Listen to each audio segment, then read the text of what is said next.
खबर उत्तराखंड देख रहे हैं आप सब और मैं हूं आपके साथ रूपाली शर्मा। तो चलिए बुलेटिन की शुरुआत करते हैं। 16वें वित्त आयोग की टीम ने आयोग के अध्यक्ष डॉक्टर अरविंद पनगड़िया की अध्यक्षता में नगर निकायों, त्रिस्तरीय पंचायतों और राजनीतिक दलों के साथ विचार विमर्श किया। देहरादून में आयोजित इस बैठक में आयोग सदस्य एनी जॉर्ज मैथ्यू, मनोज पांडा, सौम्या कांति घोष, आयोग के सचिव ऋत्विक पांडे, संयुक्त सचिव के मिश्रा, संयुक्त निदेशक पी अमृतावर्षिणी शामिल हुए। बैठक के दौरान आयोग की टीम ने निकायों, त्रिस्तरीय पंचायतों और राजनीतिक दलों के प्रतिनिधियों से सुझाव लिए। इस दौरान जनप्रतिनिधियों ने आयोग से वित्तीय आवंटन बढ़ाने की भी मांग की है। तो यहाँ पर आपको बता दें कि ये प्रतिनिधियों ने क्या कुछ मांग की है, आपको बताते हैं। प्रथम स्तर में 8 नगर निकाय प्रमुखों ने आयोग के सामने अपने प्रस्ताव रखे हैं। इस बीच निकाय प्रमुखों ने उठाई स्वच्छता के लिए अतिरिक्त आवंटन की मांग। तो आवंटन के लिए, सफाई के लिए, पार्किंग, साफ सफाई, सीवरेज जैसे मद में अतिरिक्त वित्तीय सहायता देने की मांग जो है प्रतिनिधियों के द्वारा की गई है। मेयर देहरादून ने देहरादून को अतिरिक्त संसाधनों की जरूरत की बात कही है। और इस बीच रुद्रपुर मेयर ने प्रतिदिन निकलने वाले कूड़े के निस्तारण के लिए सहायता की मांग की है। अल्मोड़ा मेयर ने अल्मोड़ा को हेरिटेज शहर के रूप में विकसित करने की मांग उठाई है और इस बैठक में तमाम ये बातें निकलकर सामने आई है। हरिद्वार मेयर ने तीर्थाटन को देखते हुए अतिरिक्त बजट की मांग की है। मसूरी पालिका अध्यक्ष ने पार्किंग सुविधा विकसित करने और ग्रीन बोनस पर जोर दिया है। इस बीच पौड़ी नगर पालिका अध्यक्ष हिमानी नेगी ने सीवर लाइन की मांग उठाई है। बागेश्वर नगर पालिका अध्यक्ष ने पहाड़ी क्षेत्रों में निर्माण का बजट बढ़ाने की मांग की है। अगस्त मुनि नगर पंचायत अध्यक्ष ने पार्किंग सुविधा बढ़ाने पर जोर दिया है। प्रतिनिधियों ने ये मांगा है और ये लगातार डिमांड उनकी तरफ से की जा रही है। क्षेत्र के विकास के लिए क्षेत्र के आधार पर मिले पंचायतों को फंड मिले, ये भी उन्होंने कहा है कि क्षेत्र के आधार पर पंचायतों को फंड मिले। और प्रपंचायत प्रतिनिधियों का ये मांग है, जहां पर पंचायत में क्या कुछ होना चाहिए। अलग अलग इलाकों के पंचायत प्रतिनिधियों ने बजट आवंटन में क्षेत्रफल को मुख्य आधार की पैरवी की है। जिला पंचायत देहरादून ने स्वच्छता के लिए बजट आवंटन बढ़ाने की मांग की है। पिथौरागढ़ जिला पंचायत ने आपदा के चलते आकस्मिक कार्य के लिए बजट मांगा है। यहाँ पर जय हरिखाल ब्लॉक ने ग्राम पंचायत को सालाना बजट बढ़ाने की मांग की है।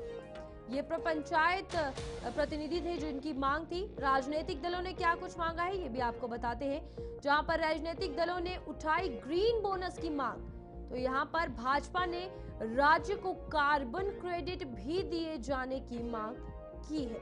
इस बीच प्राकृतिक स्रोतों को बचाने के लिए अतिरिक्त बजट देने की मांग की गई है। इसी के साथ कांग्रेस ने आपदा से निपटने के लिए अतिरिक्त संसाधन देने की मांग की है। इस बीच नदियों से पेयजल और सिंचाई सुविधा विकसित करने के लिए अतिरिक्त सहायता मांगी गई है। सीपीआई एम ने राज्य में मनरेगा दरें बढ़ाने की मांग की है। तो ये सभी मांग राजनीतिक दलों के द्वारा प्रपंचायत प्रतिनिधियों और प्रतिनिधियों के द्वारा की गई है। 16वें वित्त आयोग की 3 दिवसीय दौरे पर उत्तराखंड आई है और आपको बता दें कि वित्त आयोग की टीम ने सचिवालय में मुख्यमंत्री पुष्कर सिंह धामी और अधिकारियों के साथ बैठक की है। बैठक में जहां मुख्यमंत्री पुष्कर सिंह धामी के साथ शासन के आला अधिकारी बैठक में मौजूद रहे, वहीं 16वें वित्त आयोग के अध्यक्ष अरविंद पनगड़िया और उनके साथ आयोग के सदस्य मौजूद रहे। उत्तराखंड सरकार ने वित्त आयोग के सामने राज्य की स्थिति का विवरण रखा। वित्त आयोग के अध्यक्ष अरविंद पनगड़िया ने आयोग के दौरे को लेकर मीडिया को जानकारी दी। उन्होंने बताया कि आयोग राज्य की आर्थिक स्थिति को और अन्य मामलों पर चर्चा कर रहा है। वित्त आयोग के अध्यक्ष ने यह भी बताया कि संविधान के 73वें और 74वें संशोधन के तहत निकायों और पंचायतों को आर्थिक रूप से मजबूत करने की और भी प्रयास किए जा रहे हैं, लेकिन ये राज्यों की भी जिम्मेदारियां हैं कि वे निकायों और पंचायतों को मजबूत करें। हिमालय राज्यों को लेकर आयोग का कहना है कि हिमालयी राज्यों की भौगोलिक स्थिति और चुनौतियां अलग-अलग होती हैं। पहले 14वें वित्त आयोग और 15वें वित्त आयोग में हिमालयी राज्यों को काफी कुछ दिया भी गया है। Uttarakhand reduces the weight from 45 to 40%. On area, Uttarakhand says increase that from 15 to 20%. On forest cover, Uttarakhand has a major recommendation saying that increase that from 10% to 20%. So its recommendation is to double the weight of the forest area. On tax effort, it keeps 2.5% at 2.5%, and then it also has recommended that we also reward fiscal discipline by the states. How how the states are controlling their fiscal deficit, their revenue deficit, etc. So that's some sort of fiscal discipline variable, another 2.5% for that. So for Uttarakhand, the recommendations are population 15%, income distance 40%, area 20%, forest cover 20%, tax effort 2.5%, fiscal discipline another 2.5%, and all that adds up to 100. So that is the recommendation by the Uttarakhand state Uttarakhand. पर अब तक के आयोगों का क्या रुख रहा है इस विषय में? जनरली जो है नॉर्थ ईस्टर्न और हिली स्टेट्स का जो है कॉस्ट डिसेबिलिटी रहती है, क्योंकि हिली रीजन है, उसकी वजह से कईयों का फॉरेस्ट भी काफ़ी हाई है, इंक्लूडिंग उत्तराखंड का।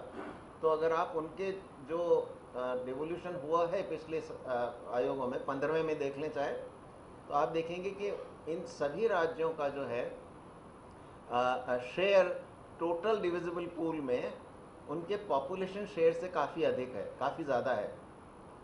इसका अर्थ ये हुआ कि ये जो है आयोगों ने कोशिश की है कि जो कॉस्ट डिसेबिलिटी है इसको थोड़ा न्यूट्रलाइज किया जाए, क्योंकि और इसमें जिनकी कई राज्य ऐसे हैं जिनकी पर कैपिटा इनकम काफ़ी हाई है, तो उनका देखेंगे कि आप उनका जो शेयर है डिविजिबल पूल में वो उनके पॉपुलेशन शेयर से कहीं कम है। तो पर कैपिटा बेसिस पे अगर देखा जाए तो उत्तराखंड, हिमाचल प्रदेश और नॉर्थ ईस्टर्न स्टेट्स जो हैं, जो सारी नॉर्थ ईस्टर्न एंड हिली स्टेट्स का हम क्लासिफिकेशन लेते हैं, उनके शेयर्स जो हैं जनरली आप देखेंगे कि पॉपुलेशन शेयर से कहीं अधिक है। तो आप जो कंसर्न रेज कर रहे हैं वो काफ़ी कोशिश की गई है उसको एड्रेस करने की पिछले फाइनेंस कमीशंस ने। ये जो है वर्क इन प्रोग्रेस है। जो इसकी प्रोग्रेस काफ़ी कुछ स्टेट पे निर्भर करती है, कौन सा राज्य जो है जो फंक्शंस उनको डिवॉल्व करने हैं पंचायतों को या म्यूनिसिपैलिटीज़ को, स्टेट्स इफेक्टिवली डिवॉल्व करती हैं और उस डिवोल्यूशन के साथ में फाइनेंशियल रिसोर्सेज भी प्रोवाइड करने होते हैं। तो फाइनेंस कमीशन सेंट्रल गवर्नमेंट जो ग्रांट्स लोकल बॉडीज़ को दी जाती हैं, पंचायतों को और म्यूनिसिपैलिटीज़ को, वो सेंट्रल गवर्नमेंट के बजट से आती हैं। पर इसमें साथ ही साथ स्टेट्स का भी ऑब्लिगेशन होता है। तो देयर इज़ एक स्टेट फाइनेंस कमीशन भी होता है। तो स्टेट फाइनेंस कमीशन ये रिकमेंडेशन देता है कि स्टेट को कितना डिवॉल्व करना चाहिए लोकल बॉडीज़ को। तो उस पर स्टेट पे भी निर्भर करता है। एंड सबसे बड़ी बात यह है कि स्टेट इटसेल्फ जो है किन किन फंक्शंस को इफेक्टिवली डिवॉल्व। प्रदेश भर में मौसम का मिजाज बदल सकता है। मौसम विभाग के अनुसार आज से मौसम का मिजाज बदलेगा। मौसम विज्ञान केंद्र के निदेशक विक्रम सिंह ने बताया कि उत्तरकाशी, चमोली, पिथौरागढ़ और बागेश्वर में आकाशीय बिजली चमकने, ओलावृष्टि और अंधड़ चलने को लेकर ऑरेंज अलर्ट जारी किया गया है। इसके साथ ही पौड़ी, देहरादून, अल्मोड़ा, नैनीताल और चंपावत में गरज के साथ हल्की बारिश और अंधड़ को लेकर चेतावनी भी दी गई है।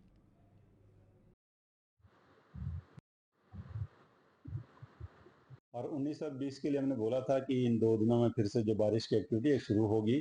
और अगर आप डिस्ट्रिक्ट वाइज देखेंगे तो जो अंदर के डिस्ट्रिक्ट है, उत्तरकाशी, चमोली, पिथौरागढ़, रुद्रप्रयाग, बागेश्वर है, तो उनमें तो अनेक जगहों तक में हल्की से मध्यम बारिश आज जो है वो रहेगी और कल भी रहेगी। तो ये 2 दिन आप कह सकते हैं कि वहाँ पे बारिश जो है वो मिलेंगी।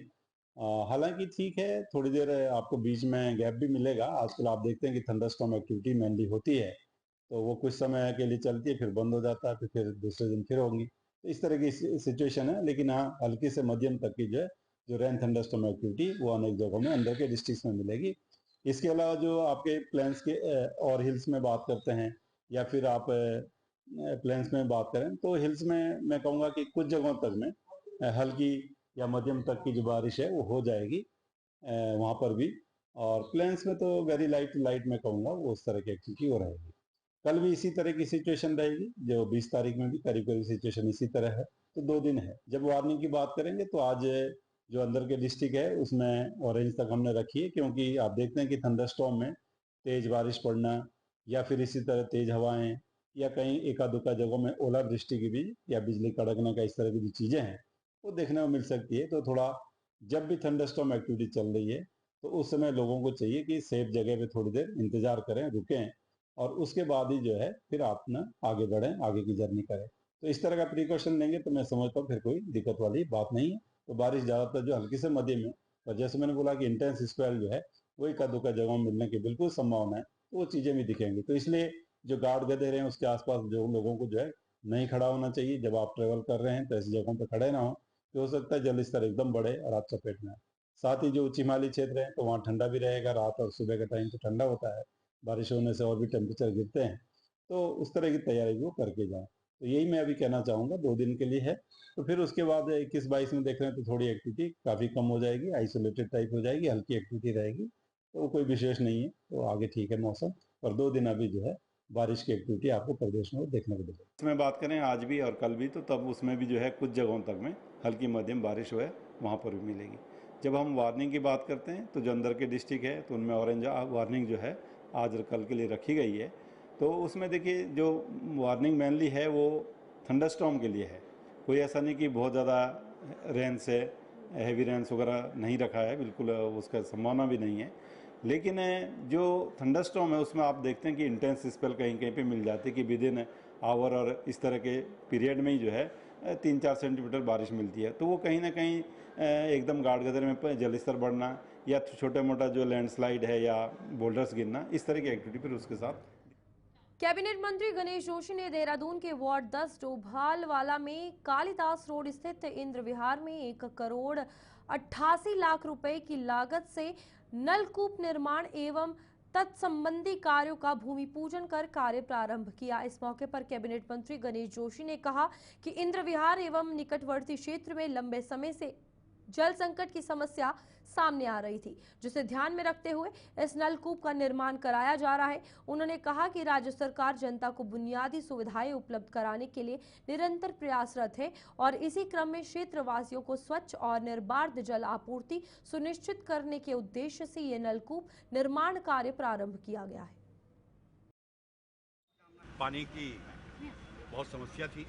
अभी करीब 10-15 दिन पूर्व ये लोग मेरे पास आए थे और हमने तुरंत कार्रवाई करते हुए आज 1 करोड़ 88 लाख की लागत से ट्यूबवेल यहाँ पर स्वीकृत किया है और इसको बनने के बाद इस क्षेत्र की पेयजल की समस्या का समाधान होगा, क्योंकि इस सरकार में धामी जी का संकल्प है कि जिन कामों का शिलान्यास हम करेंगे उनका लोकार्पण भी हम करेंगे। इस ध्येय के साथ हम काम करते हैं और आपने देखा होगा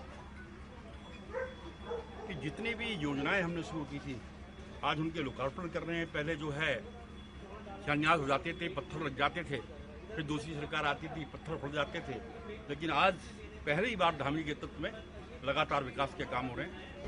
और जैसा कि मैंने कहा कि इसके बनने के बाद इस खेत को अंकिता भंडारी हत्याकांड मामले में 30 मई को कोर्ट अपना फैसला सुनाएगा। 2 साल से केस पर सुनवाई चल रही थी, जिसके बाद अब इस पर कोर्ट 30 मई को अपना फैसला सुनाएगा। आपको बता दें कि कोर्ट में 3 घंटों तक केस पर अंतिम बहस हुई थी, जिसमें बचाव पक्ष में अपनी दलीलें पेश की गई। दोनों पक्षों की दलीलें सुनने के बाद एडीजे रीना नेगी ने केस के जजमेंट की तारीख दी है।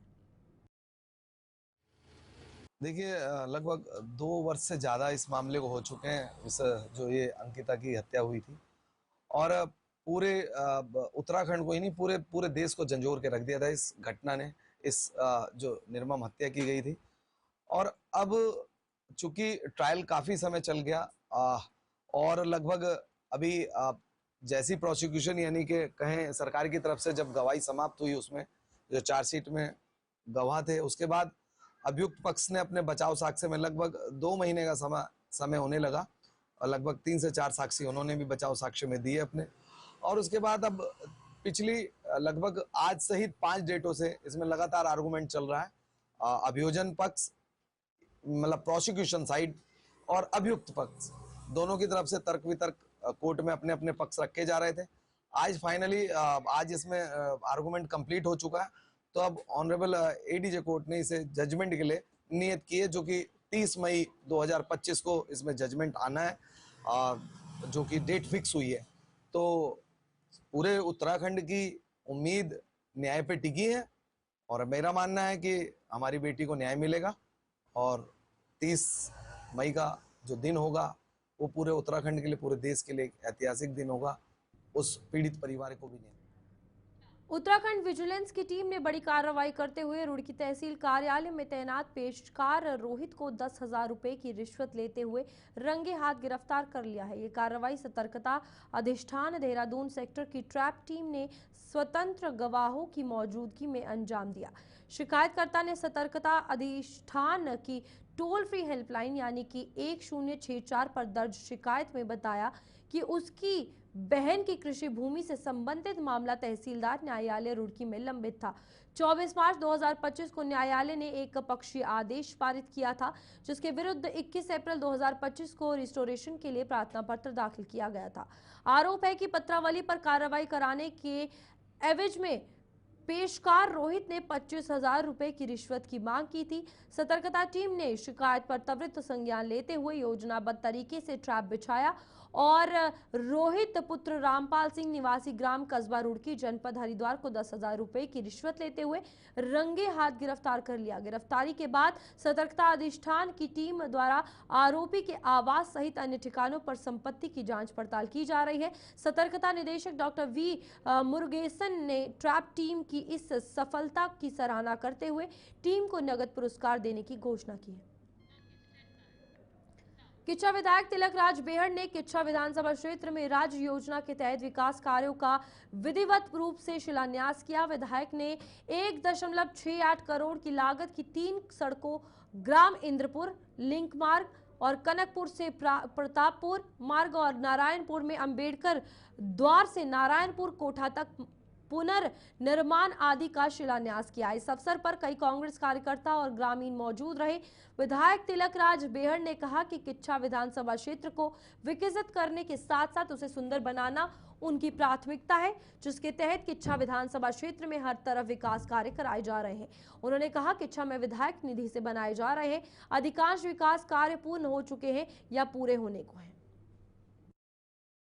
1 किलोमीटर से बड़ी सड़क है कनकपुर प्रतापपुर, ऐसे ही नारायणपुर कोठा की एक सड़क मेन रोड से, और ऐसे ही इंदरपुर की 2.25 किलोमीटर सड़क है। तो लगभग 4.5 किलोमीटर सड़कों का आज 2 सड़कों का उद्घाटन किया और एक सड़क का शिलान्यास किया। निर्माणाधीन है, लगभग 2 करोड़ के आसपास, 2.25 करोड़ के आसपास का सबको किया। ऐसे ही निर्माण जारी रहेंगे आने वाले समय में और सड़कें की। अब इस वर्ष जो 16 सड़कें बनी हैं या बन रही हैं, कुछ सड़कें निर्माणाधीन है, कुछ पूरी हो चुकी है। सभी सड़कों के शिलान्यास और उद्घाटन कार्यक्रम किए जाएंगे, उसको मैंने शुरू कर दिया। और लगभग 10 करोड़ के काम सड़कों के इस वर्ष, जो पिछला वर्ष मेरा बीता है 24-25 का, उसके अंदर मैंने स्वीकृत। सूबे के मुख्यमंत्री पुष्कर सिंह धामी के निर्देश पर जनपद में अवैध गतिविधियों पर लगाम लगाने के उद्देश्य से बड़े स्तर पर सत्यापन अभियान चलाया जा रहा है। पुलिस विभाग द्वारा अब तक हरिद्वार जनपद में 17,000 से अधिक लोगों और संस्थानों का सत्यापन किया जा चुका है। यह अभियान किराएदारों, बाहरी श्रमिकों, संदिग्ध व्यक्तियों तथा व्यावसायिक प्रतिष्ठानों पर केंद्रित है। पुलिस और प्रशासन की संयुक्त टीम लगातार क्षेत्रों में जाकर दस्तावेजों की जांच कर रही है। जिन व्यक्तियों के कागजात संदेहास्पद हैं और उनके खिलाफ कानूनी कार्रवाई भी की जा रही है। एसएसपी का कहना है कि यह अभियान जन सुरक्षा और कानून व्यवस्था बनाए रखने के लिए आवश्यक है। आने वाले दिनों में ये प्रक्रिया और अधिक तेजी की जाएगी और स्थानीय निवासियों से भी अपील की गई है कि वे प्रशासन का सहयोग दें और संदिग्ध गतिविधियों की सूचना तुरंत पुलिस को दें। उनकी जो कार्रवाई है लगातार चल रही है। पिछले 5 माह में करीब 17,000 से ऊपर सत्यापन हम लोगों के स्तर पर किया गया है, जिसमें जो बाहर से लोग यहाँ आके रह रहे हैं या फर्जी आधार कार्ड या अन्य कोई डॉक्यूमेंट बना के लोग रह रहे हैं, उनके खिलाफ कार्रवाइयाँ की जा रही हैं। इसमें सफलताएं भी हमें मिली हैं, जिसमें बांग्लादेशी महिला जो नाम बदल के रह रही थी, अपनी पहचान छुपा के, उनकी भी इसमें आइडेंटिफिकेशन हुई। साथ में अन्य लोग भी इसमें कई पकड़े गए हैं। ये एक अच्छा अभियान है जो सिटी और देहात दोनों में बराबर रूप में चलाया जा रहा है। मैं सभी लोगों से, हमारे हरिद्वार के सभी वासियों से आह्वान भी करता हूँ, अगर कोई भी संदिग्ध व्यक्ति या कोई भी संदिग्ध आपको नजर आता है तो उसमें पुलिस का सहयोग करें। पुलिस को लालकुआं नगर की सड़कों एवं सार्वजनिक स्थानों तथा खुले में गंदगी एवं कूड़ा फेंकने वालों की अब खैर नहीं है। नगर पंचायत प्रशासन अब ऐसे लोगों के खिलाफ शिकंजा कसने जा रहा है। नगर पंचायत ने खुले में कूड़ा एवं गंदगी फैलाने वाले लोगों पर जुर्माना लगाने के साथ साथ कानूनी कार्रवाई की तैयारी कर ली है, जिसके लिए जल्द ही एक विशेष अभियान चलाया जाएगा। बताते चले कि लालकुआं नगर पंचायत के पर्यावरण मित्रों द्वारा शहर का कूड़ा कचरा साफ करने तथा डोर टू डोर कचरा उठाने के बाद भी लोग शहर की सड़कों व नालियों के अलावा खुले में कूड़ा कचरा फेंक देते हैं, जबकि नगर पंचायत ने लोगों को डस्टबिन भी उपलब्ध कराए हैं। उसके बावजूद भी सड़क एवं सार्वजनिक स्थानों पर इधर उधर कचरा पसरा रहता है, जिससे शहर में बीमारियों का पनपने का भी डर बना हुआ है। इसको देखते हुए अब नगर पंचायत प्रशासन ने सड़कों एवं सार्वजनिक स्थानों तथा खुले में गंदगी तथा कचरा फेंकने वालों के खिलाफ कार्रवाई करने का मन बना लिया। नगर पंचायत लालकुआं नगर क्षेत्र को स्वच्छ और अच्छा बनाए रखने के लिए पूरी तरह प्रतिबद्ध है। हमारा बोर्ड भी इसमें लगा सजग है, हमारे कर्मचारी भी, और इसीलिए हम लोग regular daily door to door यहाँ कूड़ा गाड़ी अपनी चलाते हैं। जो सकरी गलियाँ हैं जिनसे कूड़े की गाड़ियाँ नहीं जा पाती हैं, तो उनके लिए हमने रिक्शा की भी व्यवस्था करी है और हमारा ये कार्य अच्छे ढंग से चल रहा है। लेकिन कुछ लोगों का मैं ये कहना चाहूँगा आपके माध्यम से, कुछ लोगों का किस प्रकार की उनकी मानसिकता है कि गाड़ी आ रही है आपके यहाँ से, और यहाँ नगर क्षेत्र में यूज़र चार्ज भी मात्र 25 रुपये ही अभी घरों से लिया जाता है, तो उसके बावजूद भी वो लोग सड़कों पर फेंक दे रहे हैं। अगर आप कुछ घंटे उसको नहर में डूबने वाले सैकड़ों लोगों की जान बचाने वाले मोनू जलवीर को महानगर रुड़की प्रेस क्लब के अध्यक्ष वीरेंद्र चौधरी और पूर्व अध्यक्ष हरिओम गिरी द्वारा फूलों का बुके और शॉल और वस्त्र देकर सम्मानित किया गया है। आपको बता दें कि रुड़की गंग नहर किनारे झोंपड़ी में रहने वाला मोनू जलवीर गंग नहर में डूब रहे अब तक सैकड़ों लोगों की जान बचा चुका है। अभी बीते दिनों भी सीबीआईएसई परीक्षा में फेल होने पर एक युवती ने नहर में आत्महत्या के इरादे से नहर में छलांग लगाई और मोनू जलवीर ने अपनी जान पर खेलकर बड़ी मशक्कत के बाद युवती की जान बचाई, जिस पर हरिद्वार एसएसपी द्वारा भी मोनू को सम्मानित किया गया है। जान पर खेलकर इसने सैकड़ों जिंदगी बचा दी है, इसको सम्मानित किया जा रहा है। हम ही सम्मानित नहीं करे, पत्रकार ही सम्मानित नहीं करे, इसको सभी जो संस्था सम्मानित करी है, लेकिन सरकार को इसके ऊपर ध्यान देना चाहिए, सरकार को देखना चाहिए, क्योंकि ये एक फुटपाथ पर पड़ा, इसके बच्चे हैं, छोटे छोटे बच्चे हैं, ये अपनी जान कभी भी गंवा सकता है। इसका कोई इंश्योरेंस वगैरह होना चाहिए। यहाँ के जो ज्वाइंट मजिस्ट्रेट है या जो हमारे जो सक्षम अधिकारी है, उनको ध्यान देना चाहिए। और जो हमारे मुख्यमंत्री है, मैं मुख्यमंत्री से अपील करना चाहता हूँ कि चलिए अभी के लिए बुलेटिन में इतना ही। खबरें आगे भी जारी रहेंगी, आप देखते रहिए गुलिस्तान न्यूज।